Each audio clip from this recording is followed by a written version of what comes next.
असीं शुक्रगुज़ार आहियूं पंहिंजे दोस्त इम्तियाज़ भुरगड़ी साहब जा, जंहिं जेको आहे सो शाहपुर चाकर मां नवीं चूंडियल जेका बॉडी आहे प्रेस क्लब जी, उन्हनि उहिदेदारनि ऐं ॿियनि दोस्तनि जे एज़ाज़ में ही मच कचहरी जेको आहे सो रखी आहे।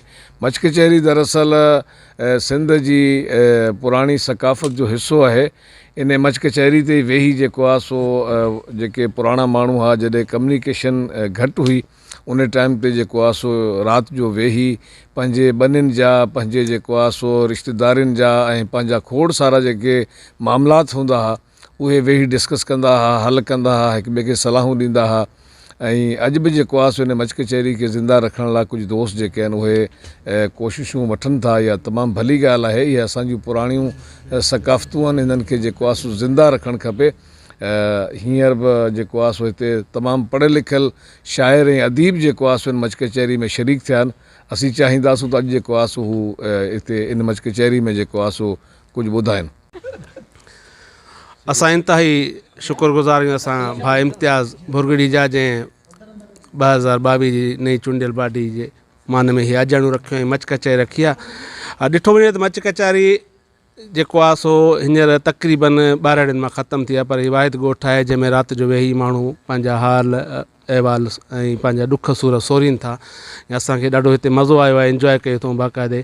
सो हिन अहिड़े दौर में जिते मोबाइल जो दौरु आहे, हर को माण्हू पंहिंजी गहमा गहमी में लॻो पिया। जिथे वञो त हर को 4 ॼणा वेठा आहिनि त उहे पंहिंजे रुॻो मोबाइलनि में लॻा पिया आहिनि।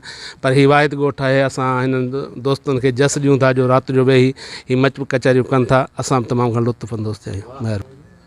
कंहिं शाइर जी ॻाल्हि वांगुरु सिंध मुंहिंजीअ मां सूंहं तुंहिंजीअ मथां छा लिखी छा लिखां।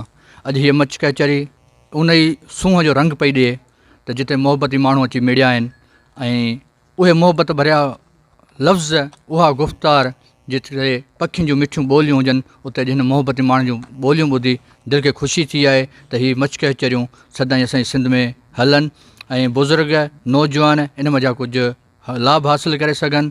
नथो ॼाणा त को हीअ असांजी सकाफ़त का कंहिं बुरी नज़र जे वर चढ़ी वञे, पर जीअं पोइ तीअं हीअ ज़िंदा रहंदी, इहा असांजी दुआ आहे। मच कचहरियूं सिंध जे सकाफ़त जो हिसो आहिनि ऐं हिननि मच कचहरियुनि जो जेको पस मंज़र आहे उहे अॻे असांजा जेके वॾड़ा हूंदा हुआ उहे गॾिजी वेहंदा हुआ, सॼे ॾींहं जा हिक ॿिए सां हाल वाल कंदा हुआ। मच कचहरियुनि में ई हू हिक ॿिए जा जेके मसइला आहिनि शेयर कंदा हुआ ऐं हिक ॿिए खे मुफ़ीद मशवरा ॾींदा हुआ। हीअ सकाफ़त जो हिसो आहे ऐं हिन वक़्तु असांखे इन्हनि शयुनि जी तमामु घणी ज़रूरत आहे। ऐं मूंखे ख़ुशी आहे जो असांजा जेके इम्तियाज़ भुरगड़ी साहब दोस्त आहे, उन अहिड़े क़िस्म जो प्रोग्राम रिथे असां सभिनी दोस्तनि खे हिते गॾु कयो आहे। ऐं मच कचहरियूं ईअं थियणु खपनि जीअं दोस्त हिक ॿिए सां वेहनि, हिक ॿिए सां हाल वाल कनि, हिक ॿिए जा ॾुख सूर ॿुधनि। मच कचहरियुनि सां माण्हुनि खे हिक ॿिए सां मिलण जुलण जो मौक़ो मिले थो, मोहबतूं वधनि थियूं, तालुकात सुठा थियनि था। महिरबानी।